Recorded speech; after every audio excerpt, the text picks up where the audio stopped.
I am at PorcFest 2014 at the Vape Meetup here at Rogers Campground, and right here with me is none other than Brian Hagan of the rest of the Corey Moore team right here. But Brian, yes, Rob.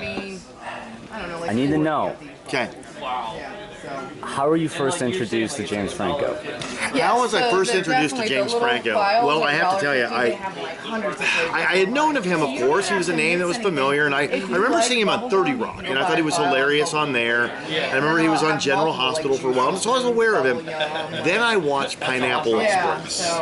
Who didn't love him on Pineapple Express? Exactly. He was wonderful, and he reminded me of every decent dealer I had like in my late teens through early 20s. And then I saw his film Howl. He made the movie Howl based upon the William Ginsburg trial of the 1950s of obscenity. And it's a wonderful film. And so I really started reading about him and realizing just how artistic and poetic he is. And I just think he's beautiful. I think he's a beautiful human being. Okay, so there's a 1 through like 10 or something like that. He is a beautiful human being. I'll give you that much. Okay. All right. But how far are you going with it? Because I mean, you're full gay for Franco. Oh yeah, you're there. You're 100%. Oh sure, And without a doubt. I mean, both of us know that the whole gay for Franco has become a rift in this community. It has. It's getting to the point where people ask, "Are you gay for Franco or not?" Divisions are being made. Right. The scene it's causing a rift in it. But you're full gay Franco. Oh, sure. Why are you gay Franco? You know why? Well, it's one of those things, Rob.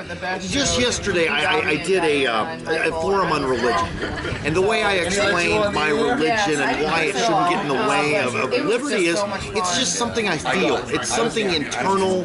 It doesn't really affect anyone else. It's just something I know of. And really, gay for Franco is the same way. It's like a religion. Yeah, it's like a religion. I don't feel like it really aggresses on anyone else.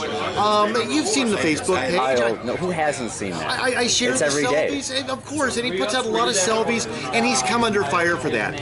But I defend him, especially the selfie where he was kind of touching himself. I found that to be an artistic expression of a human being saying, hey, I'm not perfect, but here I am anyway. And so yeah, it's an internalized feeling that I have, and I don't really feel like it affects anyone else majorly. So yeah, I'm going to remain gay for Franco. What's your biggest fantasy of James Franco? Oh boy, that's a really good question.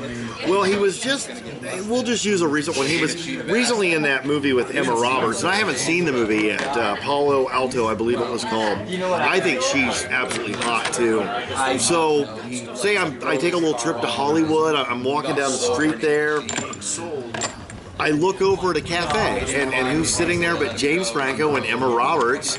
I go over, I get through my shyness, I say hello to them. Before you know it, we're drinking whiskey, and the three of us are back at Franco's place in the shower.